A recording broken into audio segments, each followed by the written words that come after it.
Welcome to our channel. Today, we're bringing you a dramatic story filled with twists, surprises, and moments that will leave you both satisfied and amazed. This is the unbelievable journey of an ordinary janitor, a man dismissed and humiliated by the very company he worked for. But what no one expected was that the same decision to fire him would spark a transformation so shocking that he would soon return, not with a mop in his hands, but with a check to buy the entire company that once threw him away. Across 8 gripping chapters, you'll witness every powerful moment. The humiliation he faced in the boardroom, the sleepless nights he spent mastering finance and investment, the fateful handshake with a mysterious investor, and the breathtaking deal worth billions. And most of all, the sweet revenge when the old executives were forced to bow before the man they once mocked. If you love inspirational stories packed with suspense, drama, and deeply satisfying payback, this video is just for you. Don't forget to hit subscribe and turn on the notification bell so you'll never miss another thrilling story we share with you. The story begins on a gloomy Monday morning as people rushed into the shiny glass tower of Evergrande Capital, dressed in crisp suits and wearing their air of self-importance. While the executives hurried to catch the elevator to the top floors, a man stood in the shadows of the hallway pushing his mop across the polished marble floor. His hands were rough, trembling slightly from the cold, and his uniform was faded from years of wear. His name was Thomas Gray, a janitor who had served the company faithfully for nearly 12 years. Thomas was not invisible. He knew every corner of the building, every stain on the windows, even the whispered secrets the executives thought no one overheard on their phone calls. He was the first to arrive and the last to leave. Yet to them, he was little more than furniture, noticed only when they needed something or when they wanted to sneer. That morning, as Thomas wiped down the main boardroom table, a group of young employees strolled in, snickering.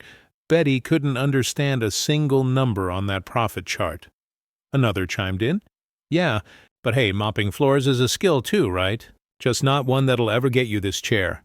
Thomas heard it all. His ears burned, but he forced a weary smile and kept working. He was used to being looked down on. But today something felt different, a strange stirring inside him. By mid-morning, the HR manager called him in. With a syrupy voice laced with fake sympathy, she announced, "Thomas, the company is restructuring.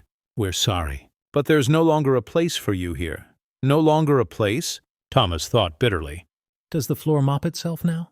But he swallowed the words. He only nodded, took the envelope with his final paycheck, and quietly left the office. As the door shut behind him, a sharp pain twisted inside Thomas. But so did a fire. 12 years of loyalty, and all he got was a cold goodbye wrapped in empty words. They had treated him as disposable. But that very moment planted a wild, dangerous idea. If I've got nothing left to lose, then why not try to change everything? Stepping out of the tower, rain began to fall. His jacket soaked, his shoes squelching with water.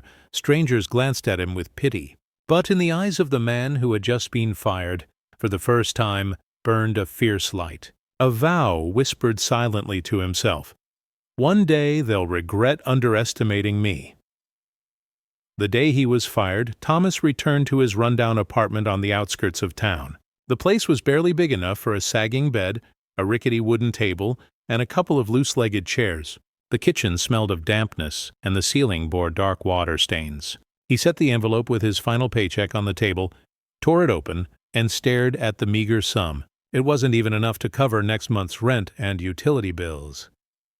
Thomas sat in silence, his mind racing. What now? Who's going to hire a middle-aged janitor with no degree? They don't even glance at applications like mine. A crushing weight of despair pressed down on his chest, and then suddenly Thomas let out a dry, bitter laugh. If they think I'm worth nothing more than a mop, then I'll prove them dead wrong. His smile wasn't one of joy. It was defiance, laced with pain. That night, he didn't sleep. He powered up his old laptop, the screen flickering as if it might die at any moment. He typed into the search bar, "How to start a business with no money." Articles, videos, podcasts flooded the screen. He devoured them one by one, scribbling notes into a battered notebook that had long lost its cover. The more he read, the stranger he felt. There was bitterness, but also a spark. These were the very words he used to overhear in boardrooms while scrubbing tables. Phrases like investment strategy, cash flow, capital restructuring.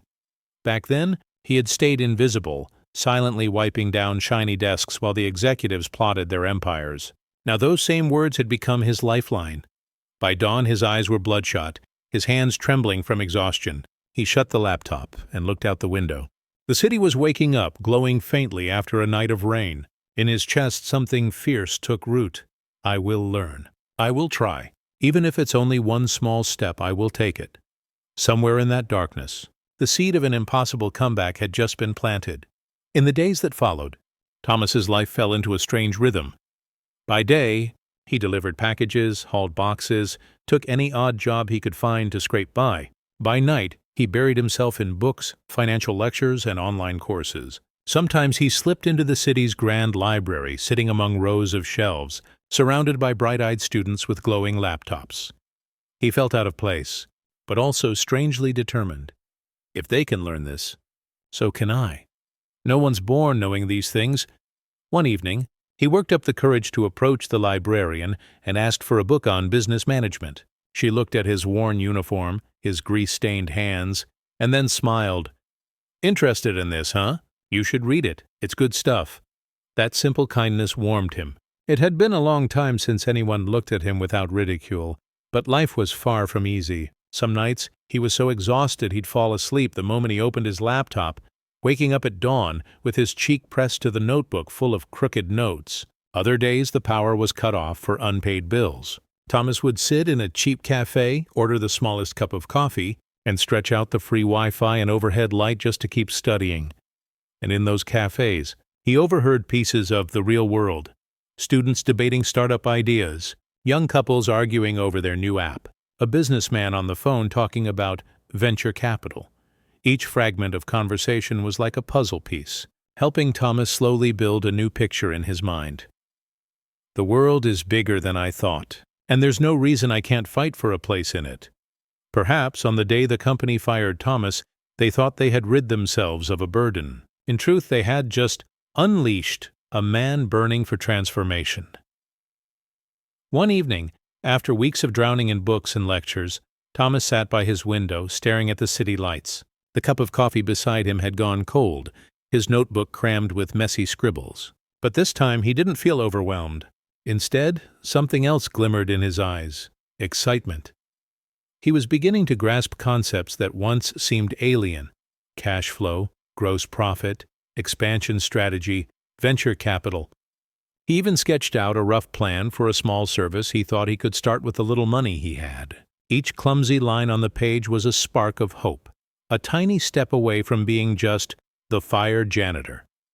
That night, as the wind brushed through the window, Thomas whispered to himself, "Maybe I'll fail, but at least this time I won't fail, because they look down on me. I'll fail because I dared to try." In that moment he felt as if a shell had cracked open. The man who once drifted silently through the dark hallways of a corporate tower was now carving a new path for himself. And then, his first chance appeared in the most unexpected way. At a small cafe, Thomas struck up a conversation with a stranger. The man was simply dressed, but his sharp eyes carried the weight of experience. He listened intently as Thomas nervously shared his half-formed ideas. He didn't laugh. He didn't interrupt. Instead, he nodded and said with a warm smile, "You know, sometimes the people most overlooked have the most valuable perspective. I like the way you think. Keep going, and don't give up." That night, Thomas left the cafe with his heart pounding. Maybe that stranger was no one important. But to Thomas, it was the first true acknowledgement he'd ever received after years of scorn. A new fire burned in him, lighting the road ahead. What he didn't know was that this small encounter would become the turning point, the first step on the path that would one day lead him to buy the very company that cast him aside. In the days after that cafe conversation, Thomas felt a new surge of energy. Each morning he no longer saw himself as the man who got fired, but as a warrior training for a battle yet to come. He still picked up odd jobs during the day to survive, but every night, his shabby apartment transformed into a startup headquarters.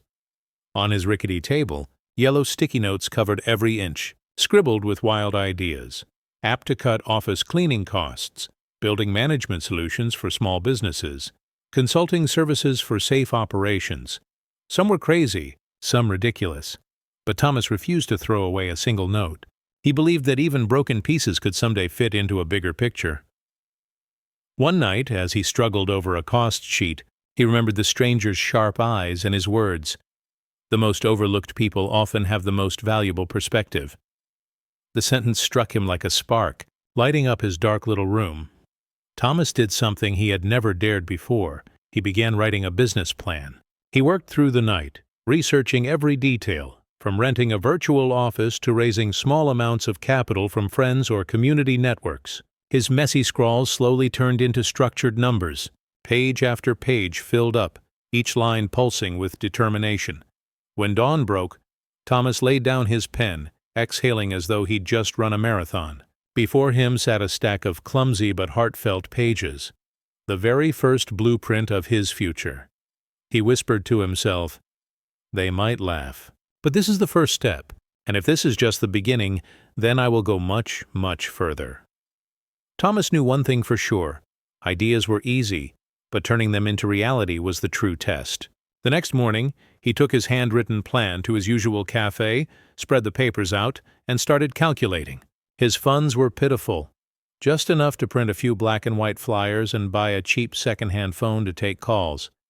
He started small. Sitting at his old laptop, he typed up an ad offering low-cost cleaning and office management solutions for small businesses. He printed the flyers, then walked around the city, taping them to bulletin boards and pinning them in lobbies of small office buildings. When he posted the first flyer, a group of office workers walked by smirking. "That old guy probably thinks a few sheets of paper will turn him into a CEO." The words stung, but this time Thomas didn't bow his head. He turned, smiled, and said, "Who knows? Maybe they will." That night, back in his shabby apartment, Thomas stared at the remaining stack of flyers, his hands trembling. He knew the odds of failure were high. Maybe no one would call. Maybe he'd be laughed at again. Yet amid the fear, there was a strange thrill. "At least I've started." 3 days passed. The old phone stayed silent except for a few spam messages. Doubt began to creep in. Maybe he had been foolish. Maybe he had imagined too much. But just as he was ready to give up, the phone buzzed. A woman's voice came through. "Hi, I saw your flyer. Our office is small, but we need someone to help us manage cleaning costs. Can you come by to talk?" Thomas's heart raced. This wasn't just a potential client. It was proof, his first sign, that the path he had chosen wasn't just a dream. 2 days later, Thomas put on the best outfit he could manage. An old dress shirt pressed neatly, faded slacks but clean, and a fraying tie carefully knotted. He checked himself in the mirror. He didn't look like a successful businessman, but at least he looked like a man who meant business. When he stepped into the small office on the 3rd floor of an old building, his heart thudded in his chest. The room held just 4 desks, a few potted plants, and the flicker of tired fluorescent lights. A middle-aged woman stood waiting, eyeing him from head to toe. "You're Thomas? The guy who put up the flyer?" she asked, her voice edged with doubt. Thomas took a deep breath, smiled, and replied, "Yes, that's me. And I'm not here just to mop floors. I want to help your office save money. Cleaning, but smarter." The woman raised an eyebrow, then let out a half laugh. "Big words. A fired janitor talking about strategy? Really?" The heat rose in Thomas's face, but instead of retreating, he pulled out the stack of papers, the business plan he had poured countless sleepless nights into. He spread it across the desk, his voice shaky but firm. "You may find it funny, but I've done the math. Here's how your office can cut 20% of monthly cleaning costs while keeping the same standard of cleanliness." The woman looked down at the scribbled numbers, her expression slowly shifting. The mockery in her eyes gave way to surprise. Finally, she leaned back, arms crossed, and said, "All right, I'll give you a chance. 1-month trial. If you deliver what you promise, I'll sign a long-term contract." Thomas nodded, his heart pounding so hard it nearly burst. Walking out of the building, he could hardly believe it. This wasn't just a small contract. It was his first real win, proof that a dream on paper could take shape in the real world. In the first days of his trial contract, Thomas worked as if his entire future depended on it. Because it did. He arrived early, inspected every corner, and noted down every source of waste. expensive cleaning products being overused, inefficient schedules wasting labor, overlooked routines that cost more than they saved. He didn't just mop floors. He redesigned cleaning schedules, suggested switching to cheaper yet equally effective supplies, and even taught the staff small habits to keep shared spaces tidy, cutting down on outside service calls. Small actions, but together they added up to real savings. At first, people in the office doubted him. Some whispered, "He's just the old janitor. What does he know about cost management?" But when they saw the bills shrink while the office stayed cleaner than ever, doubt turned into respect. A young employee even whispered to him, "I think you might actually be better than those big cleaning companies." At the end of the month, the middle-aged director called Thomas into her office. On her desk were 2 sheets of paper, a cost report, and a new contract. "You've surprised me. Here's the official agreement. From now on, I want a long-term partnership with you." Thomas held the paper, his hands trembling. It was only a small contract. The money, nothing compared to the figures he used to overhear in boardrooms. But to him it was priceless, because it proved one thing. He was no longer just the fired janitor. He was a man stepping into the business world on his own terms. That night, Thomas sat in his shabby apartment, staring at the contract laid out on the table. He knew this was only the beginning, yet in his heart, one vow rang clear. "If I've made it this far, then nothing will stop me from going further." That first contract gave Thomas something priceless, unshakable belief. Each morning, he walked out the door no longer as a man cast aside, but as someone on a mission, someone searching for something greater. The modest income wasn't much, but it was enough to pay his bills and reinvest in himself. Thomas bought more books, signed up for a short online business management course, and even gathered the courage to attend open seminars for young startups. He often sat in the back row, quietly listening to bright, confident faces discuss Series A funding, company valuation, disruptive technology. At first, he felt like an outsider, an intruder. But with each talk, each real-world example, the dream inside his head grew clearer. One day after a seminar, Thomas raised his hand and asked, "If a small company has nothing but patience and hard work, is there still a chance to attract investors?" The audience chuckled. A few students whispered, "That old guy doesn't get it." What a dumb question. But the speaker, a respected investor, looked directly at Thomas and smiled. Never underestimate patience and hard work. Many startups fail because they lack those 2 things. I don't know what you're building, but don't quit. Keep going, and someone will see the value. Those words echoed in Thomas's mind for days. He realized it wasn't enough to survive. He had to grow, and to grow, he needed to connect with the right people, people who could take him further. That night, sitting in his dim apartment, Thomas wrote a new vow in his battered notebook. "One day, I won't just sign small contracts. I'll sit at the same table as those who once laughed at me, and when that day comes, they won't dare look down on me again." One rainy afternoon, Thomas received an email invitation to a local startup networking event. The ticket wasn't cheap, but he had saved every spare dollar from his first contract and decided to take the risk. That evening, inside a grand hotel ballroom glowing with golden lights, Thomas walked into a crowd of polished young entrepreneurs, sleek suits, shiny shoes, confident laughter. He felt like he had stepped into another world, one where his worn shirt seemed hopelessly out of place. A few glances turned his way, curious, some mocking. Someone even muttered under their breath, "That old guy must be lost." "This isn't a job fair," Thomas heard it. Instead of shrinking, he smirked. "Laugh all you want. One day, you'll be shaking my hand." He walked to the buffet, poured himself a glass of water, and quietly observed. Groups clustered together exchanging business cards, pitching million-dollar projects. In his head, a voice whispered, "This is where you belong. Not in the corner. One day you'll stand in the center, leading the conversation." Just then, the familiar stranger from the cafe appeared. This time he wore a sharp suit, but his warm smile was the same. He walked over, patted Thomas on the shoulder, and said, "Didn't expect to see you here. So, you're chasing the dream, huh?" Thomas blinked in surprise, then nodded firmly. "Yes, and I won't stop." The man chuckled, then handed him a business card. Just a few words on it made Thomas's heart skip a beat. Richard Cole, Angel Investor. In that moment, Thomas knew destiny had just cracked open a new door. Richard led Thomas to a quiet corner of the ballroom. They sat down, surrounded by the hum of young entrepreneurs laughing and pitching their million-dollar dreams. Richard set his glass of wine on the table, leaned forward and fixed his eyes on Thomas, as though he could read every thought. "Back at the cafe, you mentioned some interesting ideas. Now tell me, what are you working on and where do you want to take it?" Thomas froze for a moment. He wasn't used to pitching to an investor, but he remembered the nights hunched over his notebook, the mocking voices he had swallowed whole. He drew a deep breath and began to speak.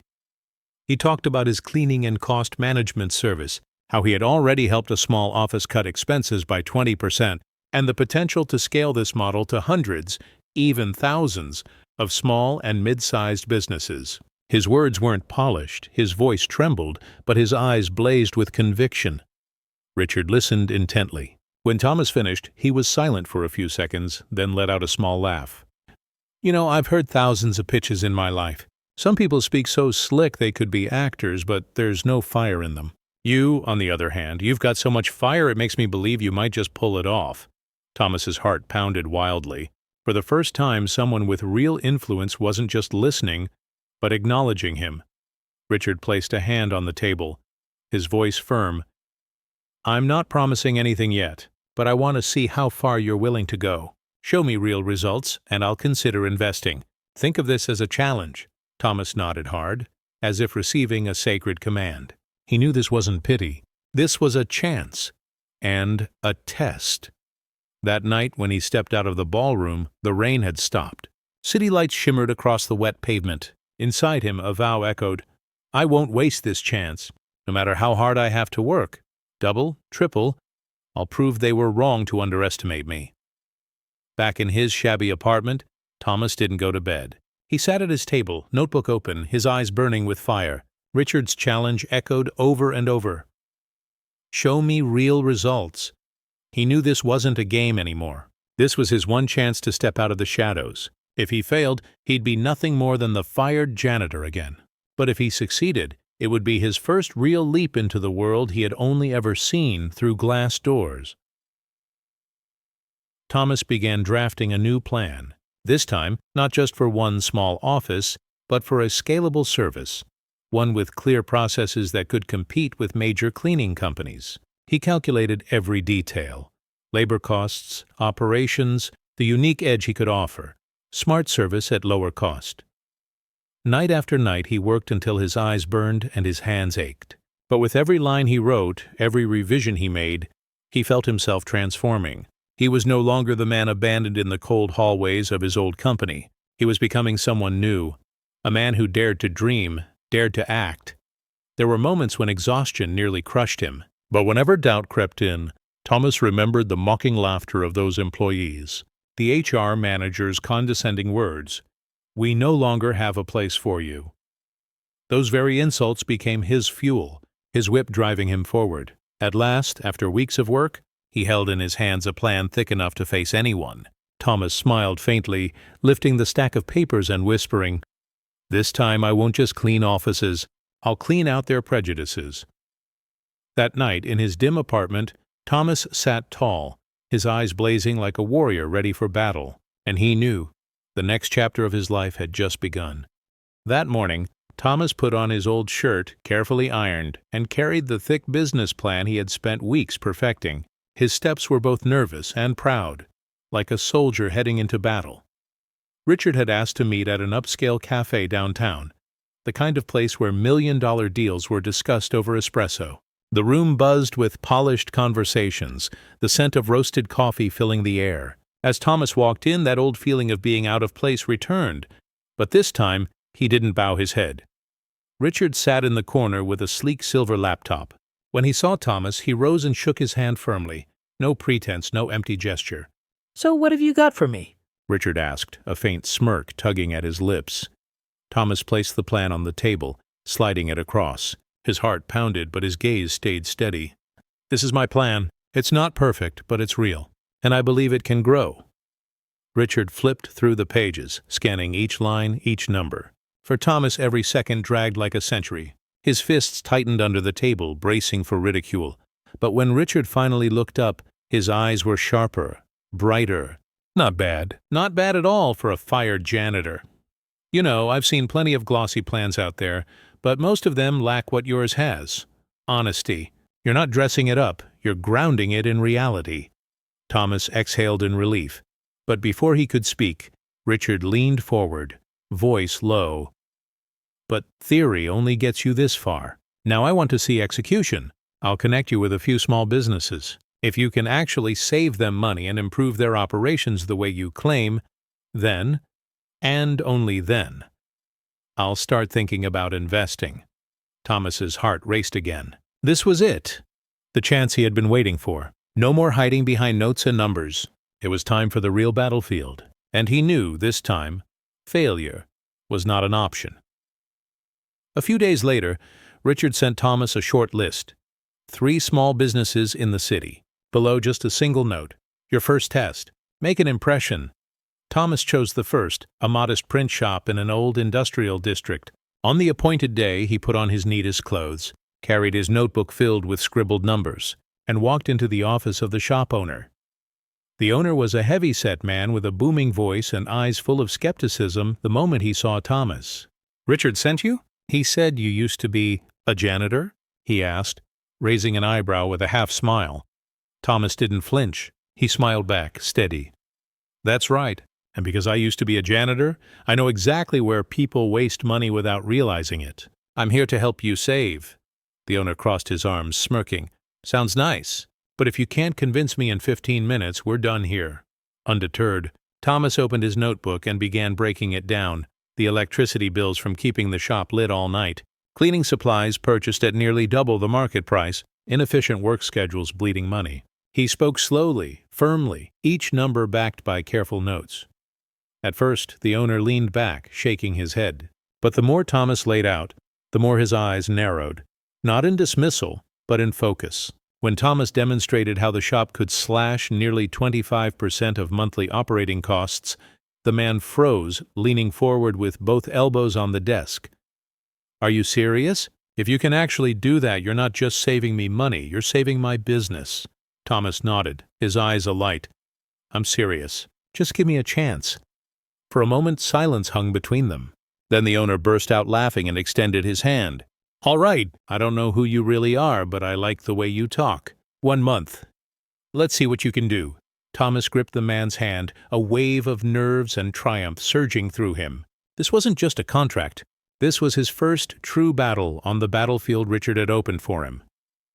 On his first day at the print shop, Thomas walked in with his detailed plan in hand. Instead of a warm welcome, he was met with wary stares from the workers.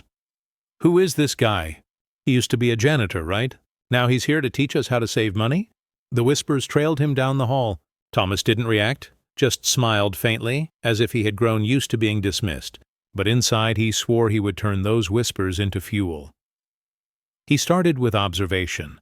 Lights blazing 24/7, old printers guzzling electricity, shifts overlapping inefficiently. Thomas took careful notes, then laid out changes, switching to energy-saving bulbs, scheduling regular maintenance, reorganizing shifts for smoother workflow.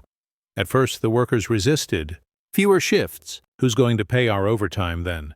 New bulbs? Sounds like more hassle than it's worth." Thomas knew they didn't trust him. So instead of arguing, he led by example. He replaced the first bulbs himself, checked machines with his own hands, even rolled up his sleeves to help clean and reorganize the workspace. Slowly, his persistence and humility began to win them over. By the end of the first week, results started to show. Electricity bills dropped, print runs stabilized, workers felt less exhausted. The shop owner stared at the updated numbers, eyes widening. Only 7 days. And already this? If this keeps up, maybe you really can do what you promised. Thomas simply smiled, his eyes glowing with quiet pride. He knew this was just the beginning, but this beginning would be the strongest proof he could bring back to Richard. 2 weeks later, Thomas returned to the cafe where he and Richard had first met. In his hands was a thick report, not scribbled notes this time, but hard data from the print shop. Richard was already seated, calm as ever, though his sharp eyes missed nothing. Thomas laid the report on the table and opened the first pages. Electricity bills down 22%. Supply costs cut 18%. Production speed up 12%, all within 2 weeks, Thomas said, voice steady though his heart pounded. Richard flipped through the pages, lips curling into a faint, unreadable smile. At last, he looked up and tapped his finger on the table. I have to admit, you've surprised me. Few people manage to turn theory into results this quickly. Before Thomas could respond, Richard leaned forward, eyes glinting. But you realize one client isn't enough. I want to see if you can replicate this. Consider this just the warm-up. He slid a stack of business cards across the table. 3 more companies, go to them. If you can repeat this success, then we'll talk about real investment. Thomas stared at the cards, his fingers trembling slightly. Then he looked up with a determined smile. I won't let you down. I'll prove it. Richard chuckled, raising his cup. Good, think of this as round 2. And remember, I'm not looking for perfect. I'm looking for relentless.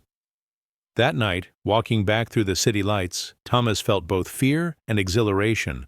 The road ahead was long and brutal, but one thing was certain. He was no longer the fired janitor. He was now a true player on the board of business. The next morning, Thomas sat at his tiny desk, staring at 3 business cards neatly lined up like 3 gates he had to pass through. Each card bore a different name: a family-run transport company, a small retail chain, and a struggling young tech startup. He knew that if he failed at any one of them, the door Richard had opened would slam shut. Taking a deep breath, he picked the first, Johnson & Sons Transport, a family business 3 generations old, now drowning in operating costs. The meeting was held in an old warehouse, thick with the smell of oil and the rumble of engines. Mr. Johnson, the weary-eyed owner with white hair, greeted Thomas cautiously. Richard said you helped a print shop, but transport is a whole different beast. I doubt an outsider can really understand it. Thomas didn't argue. He smiled, opened his notebook filled with numbers, and replied, I won't claim to know everything, but I do know how to spot the things people usually overlook, and it's those little things that bleed away profit. Mr. Johnson frowned, arms crossed, waiting. Thomas began breaking it down. Half-loaded trucks burning fuel like full ones, delivery routes overlapping and wasting time, and deferred maintenance leading to sky-high repair bills. With every figure Thomas laid out, Mr. Johnson's frown deepened, not in denial, but in recognition. The man knew the janitor was right. By the end of the meeting, Mr. Johnson sighed, then clapped Thomas firmly on the shoulder. You've given me a lot to think about. I'll give you 1 month. If you really cut my costs, you won't just earn a contract, you'll earn an ally.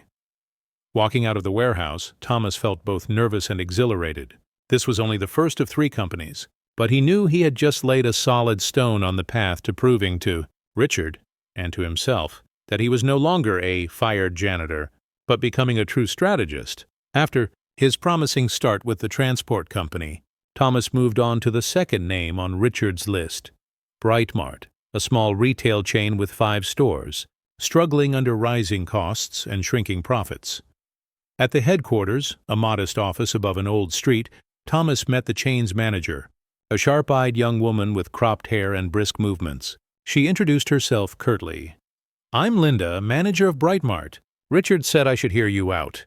But honestly, I don't believe a former janitor can grasp how complex retail really is. Thomas smiled, unfazed. You might be right, but I've spent my life noticing the smallest details. And sometimes it's those little details that drain the most money. Linda crossed her arms, eyebrow raised. All right then, tell me, where exactly is Brightmart losing money? Thomas walked around the office, scanning the pinned reports and charts. Then he turned back and pointed directly.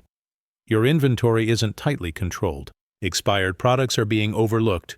Staff schedules overlap in quiet hours, but you're still understaffed during peak times. And your power bills are skyrocketing because your cooling system is mismanaged. Linda flinched slightly, then masked it with a cool expression. Bold claims from a quick glance. Do you have proof? Thomas opened his notebook, pulling out a prepared analysis. Comparisons with similar small chains, average cost benchmarks, even photos he'd discreetly taken when visiting one of Brightmart's stores beforehand. The room grew tense. Linda silently flipped through the pages, her sharp eyes narrowing. Not with skepticism now, but with growing surprise. At last she looked up and sighed. All right, you've surprised me. I'll give you one store to run your experiment. If the numbers improve by month's end, we'll talk further." Thomas nodded, eyes gleaming. He knew Linda didn't fully trust him yet, but that only fueled his resolve. One store was all he needed to turn the tide. The third client on Richard's list was a young tech startup called Next Gen Apps, a small team of engineers working out of a rented apartment. The place was buzzing with tension, laptops scattered everywhere, whiteboards crammed with ideas, but the faces around them looked exhausted. The founder, a wiry young man named Ethan, shook Thomas's hand nervously. "Honestly, I don't know why Richard sent you. We need funding, marketing strategies, not tips on cleaning office space." The team chuckled, some even eyeing Thomas with pity. Thomas didn't flinch. He smiled. "You're right, I don't understand coding. But costs? Every business faces them. And sometimes startups don't die from lack of funding. They die because their cash bleeds out in the smallest hidden places." The room quieted a little. Thomas stepped up to the whiteboard, grabbed a marker, and wrote 3 big words. Hidden costs. He began pointing them out. Renting office space too large for their actual needs, paying for overlapping software subscriptions no one fully used, and chaotic work schedules that kept utilities running around the clock. He suggested consolidating software into a single cheaper bundle, switching service providers to grab discounts, and restructuring shifts to cut down on wasted energy. At first, the team exchanged skeptical glances, but when Thomas laid out the numbers, showing that streamlining their software alone could save 15% of their monthly budget, the room went silent. Ethan leaned on his hand, eyes sharpening. "You're saying, if we cut this waste, we could stretch our runway by at least 6 months? Thomas nodded. "Exactly. And 6 months could be the time you need to land a real investor." No one laughed anymore. Ethan extended his hand, voice firm. "You're not like the so-called advisors I've met before? Fine, you've got a chance. Help us survive this stage." Thomas gripped his hand, a wave of emotion rising inside him. He, the man once told there was no place for him, was now becoming the lifeline of a team chasing their dreams. A month passed, leaving Thomas exhausted yet more alive than ever. By day, he rushed between the warehouse of the transport company, the retail stores, and the buzzing startup office.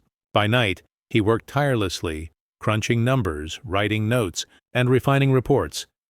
The results amazed even him. Johnson & Sons Transport cut nearly 27% of operating costs. Trucks ran smoothly, and revenue rose thanks to more reliable deliveries.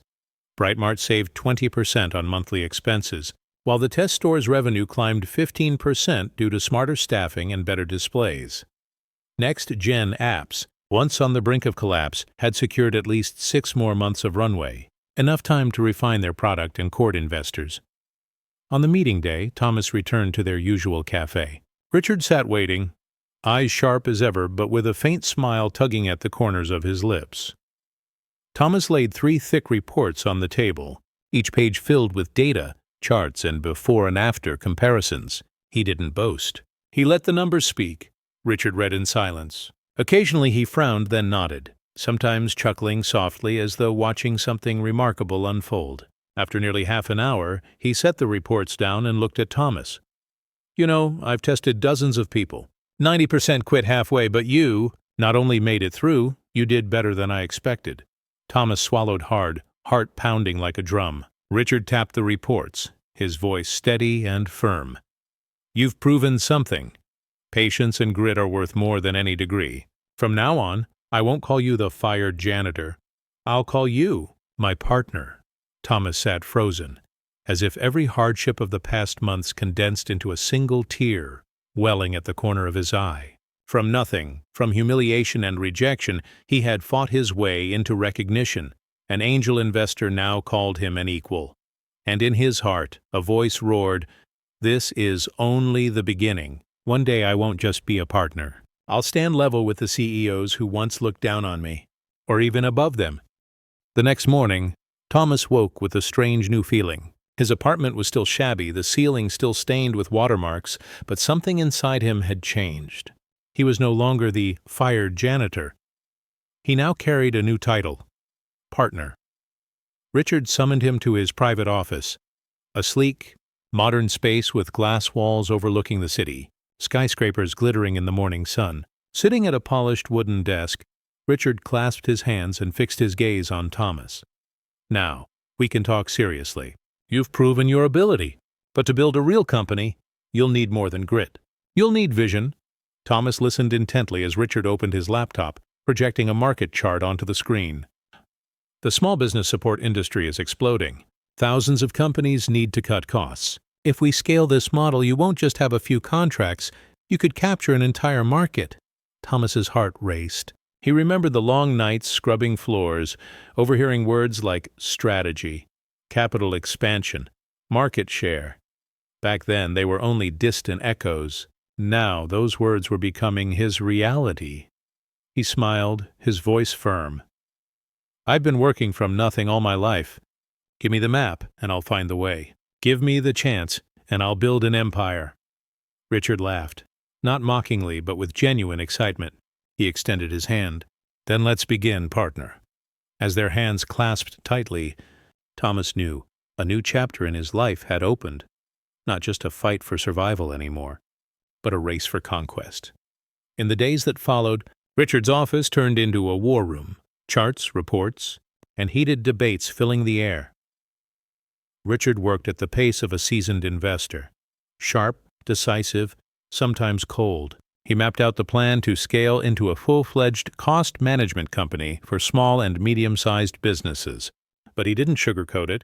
"We need people, not janitors or warehouse hands, but analysts, marketers, salespeople." "You can't do this alone," Thomas chewed on his pen, thinking. He had never been a people manager. But if he wanted to climb higher, he'd have to learn how to build a team. They began hiring. Candidates came in. Fresh graduates, service industry veterans, even a few just looking for temporary work. Some, when they saw Thomas, a middle-aged man in a plain shirt introduced as co-founder, couldn't hide their skepticism. One candidate even sneered, "I heard you used to be a janitor. Are you sure you're qualified to lead this company?" The room fell silent. Richard frowned, ready to cut the man off, but Thomas raised a hand. He looked straight at the candidate, smiling calmly. "Yes, I was a janitor, and that taught me to notice the details everyone else misses. If you think that makes me unfit, then maybe this isn't the right place for you." The candidate flushed red and left awkwardly. For a moment the room was silent. Then the others looked at Thomas differently. Not with scorn, but with respect. That night, long after the office lights went out, Thomas sat alone, staring at the list of shortlisted hires. He knew this was just the beginning. Building a team wasn't the hard part. The real challenge would be turning them into believers, into people who shared his vision. He exhaled slowly, but his eyes burned with determination. "If they doubt me, I'll prove it to them." Again. The team's first project was a contract with a small furniture manufacturer. A company slowly bleeding out from high costs and chaotic processes. Richard made it clear, if your team pulls this off, we gain credibility in the market. If you fail, the game ends here. On day one, Thomas led the team into the noisy factory. The air reeked of sawdust, the roar of saws filled the space, and dust hung thick in the light. Some new hires looked uneasy.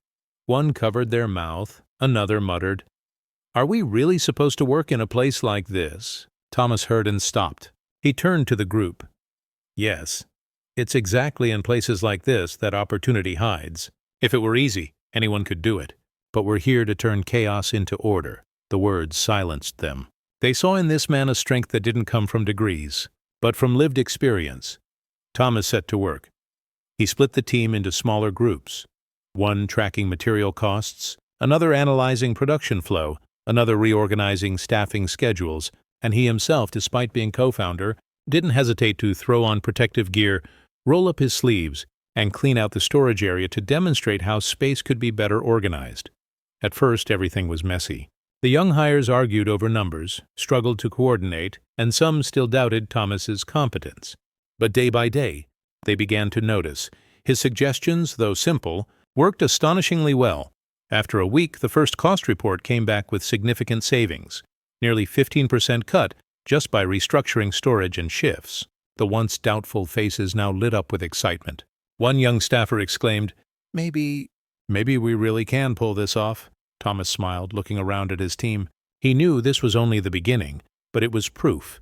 From a scattered group, they were becoming a true unit, and inside him, the fire burned brighter. If this team can do this, then nothing can stop us from reaching further. 3 weeks later, the struggling furniture company was transformed. Production lines ran smoothly, material costs dropped, deliveries sped up, and most importantly, profits returned after months of losses.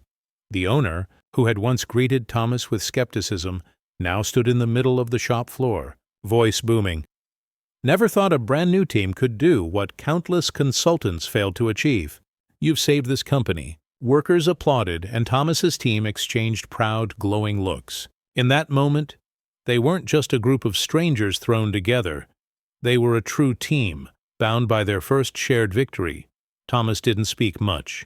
He simply stepped back, watching the busy floor, pride swelling quietly inside. I'm not fighting alone anymore. Back at Richard's office, the team handed over a thick report. Richard flipped through a few pages, his face as calm as ever. But this time, a rare smile tugged at his lips. Good. Very good. You've proven not just yourself, Thomas, but your ability to lead others. This isn't a small game anymore. It's time we step into the bigger market. The room fell silent, hearts pounding. Richard fixed his gaze on Thomas, his voice firm. I'm ready to invest for real.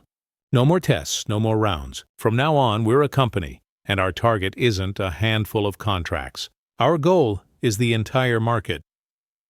At that moment, Thomas felt as if every hardship, every mop, every humiliation, every sleepless night had led to this. He clenched his fist, eyes blazing, ready to enter a new chapter, the chapter of the man once underestimated, now rising as a leader.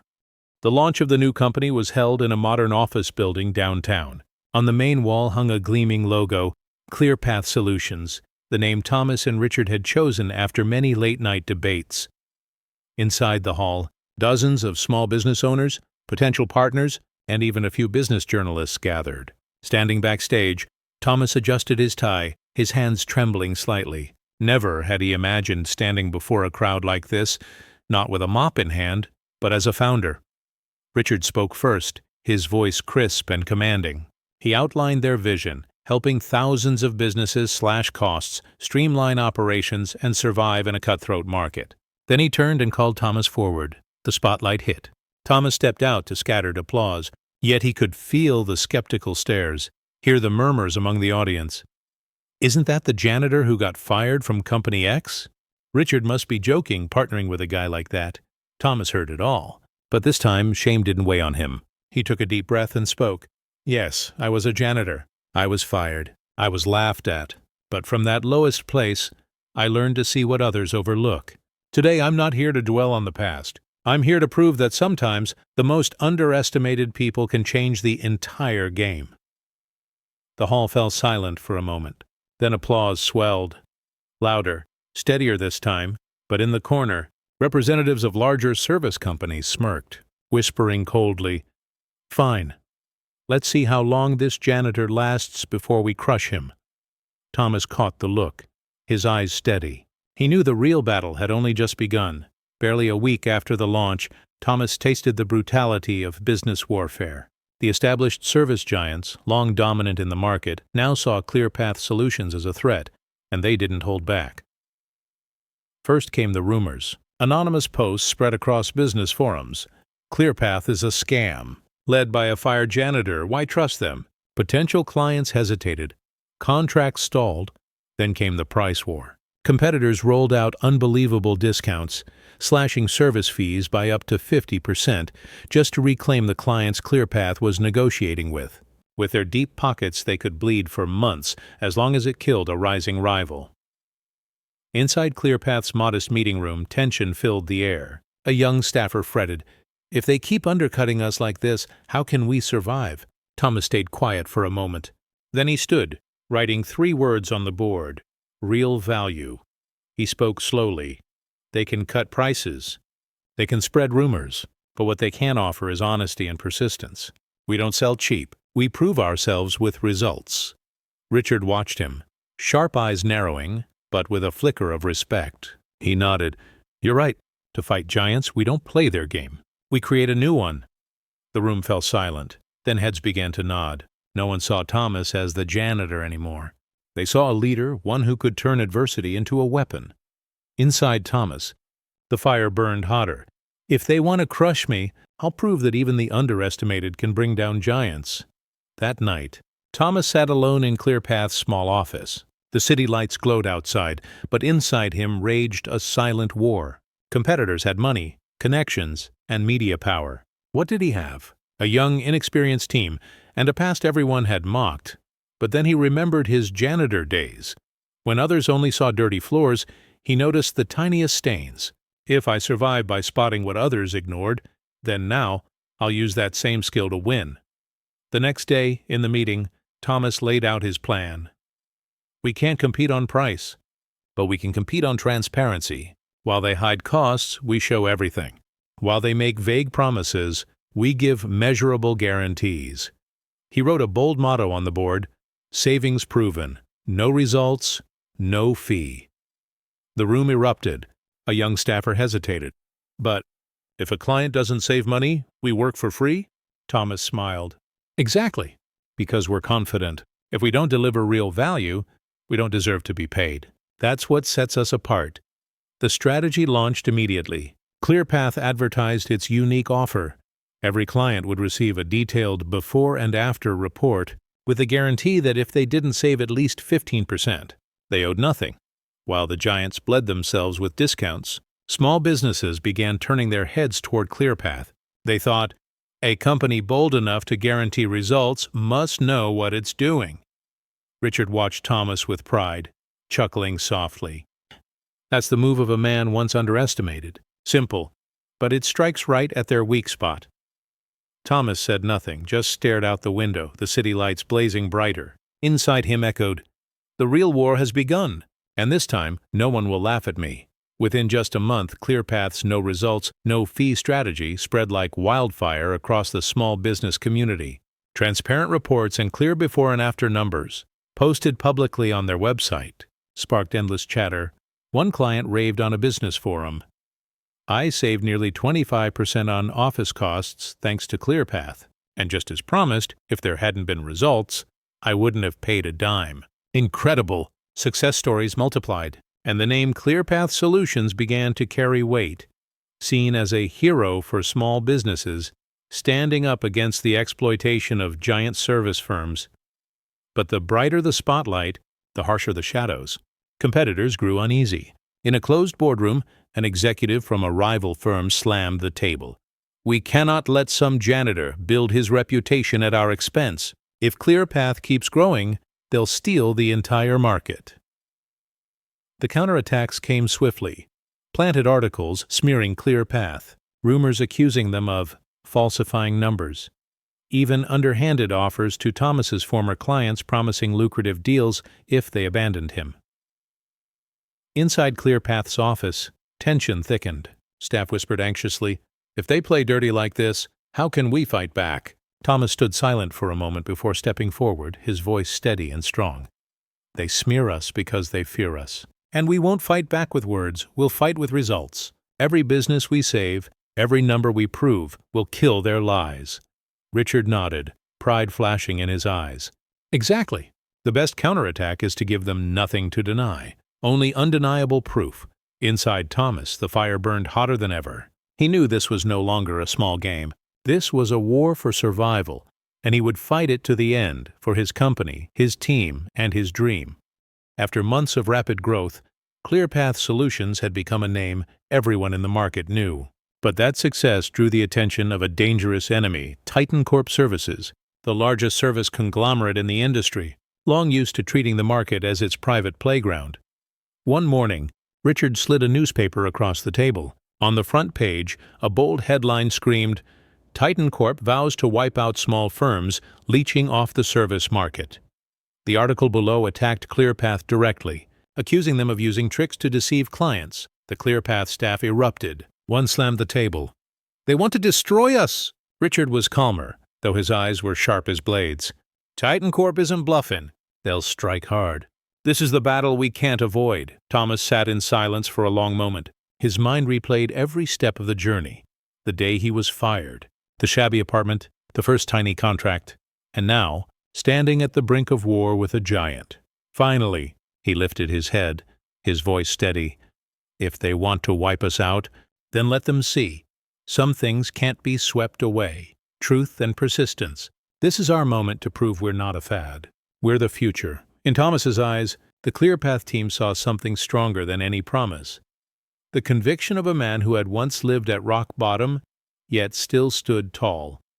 Meanwhile, Titan Corp was already moving, launching cutthroat price campaigns, weaponizing the media, even lobbying to block ClearPath from major contracts.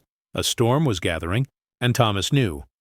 This wasn't just business. This was the battle that would decide if the fired janitor could rewrite the rules of the entire industry. Titan Corp wasted no time.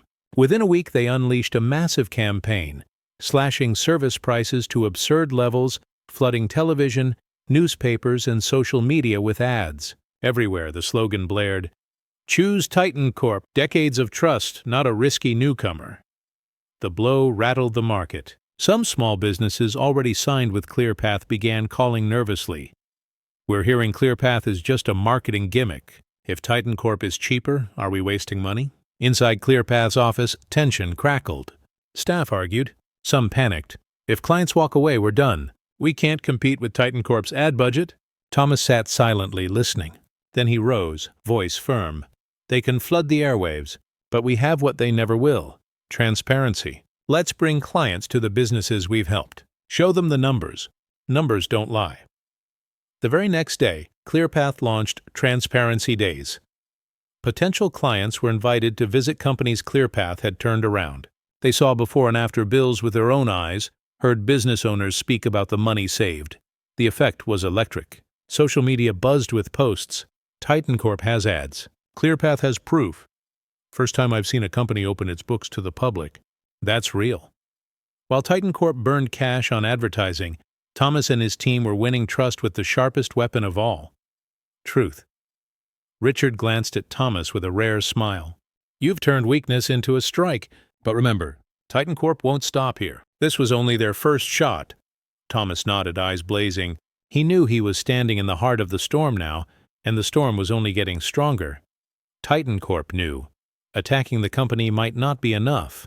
To crush ClearPath, they had to crush its leader. And so, within days, sensational headlines exploded across the media. Janitor in disguise, a fake CEO? Thomas, dirty past, uncertain future. They dug into every detail of his past, his firing, his odd jobs, his struggles to survive. Some articles went further, twisting lies, claiming Thomas was terminated for fraud, a baseless accusation. Inside ClearPath's office, the tension was suffocating. Young employees whispered in fear, "If clients believe this stuff, we're finished." People don't care about the truth, just the headlines. Thomas sat in silence, eyes fixed on the glowing headlines. Each word cut like a blade, reopening wounds he had long tried to bury. For a moment, his heart sank. Was everything he had built about to be erased by lies? Richard walked over, placing a firm hand on his shoulder. His voice was low but steady. "This is exactly the moment they want you to break. But remember, Thomas, if truth is our weapon, then your past isn't a weakness. It's proof that you climbed from the bottom to here." The room hushed, all eyes on Thomas. At last he rose, his voice trembling but strong. "If they want to parade my past, I won't run from it. I'll tell my story in my own voice, so the world sees that even someone once discarded can rise and create real value." His eyes blazed with fire. "If Titan Corp uses lies to bury me, I'll use the truth to turn my past into pride." A week later, ClearPath held a public press conference.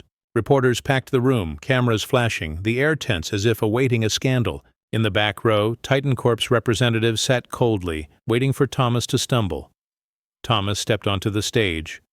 No thick notes, no flashy slides, just him and a microphone. He began slowly. "Yes, I was a janitor. Yes, I was fired. Yes, I once scraped coins just to survive. Everything the headlines say is true, except the lies." The hall buzzed. Thomas lifted his head, his voice firm. "But those days with a mop in my hand taught me to notice details others ignored. Those days of mockery taught me patience no one else had. And that past is what built ClearPath, a company that has saved struggling small businesses millions of dollars. He held up a thick binder, reports from ClearPath's clients. This is truth. Not slogans, not glossy ads, results. Applause began, scattered at first, then rising. A reporter shouted, "Do you have a message for Titan Corp?" Thomas looked straight into the cameras, eyes blazing. "If they want to define me by my past, let them. I choose to define myself by my present, and by what I will do for thousands of other businesses. They may have money, they may have power, but they don't have this." He pressed a hand to his chest. "A heart that was once trampled, but still stands unbroken." The room erupted. Applause thundered, drowning out every whisper of doubt. Titan Corp's executives could only grit their teeth. Their smear campaign had backfired spectacularly. In that moment, Thomas was no longer just the founder of ClearPath. He had become a symbol of perseverance, of truth, and of the belief that the past does not define the future.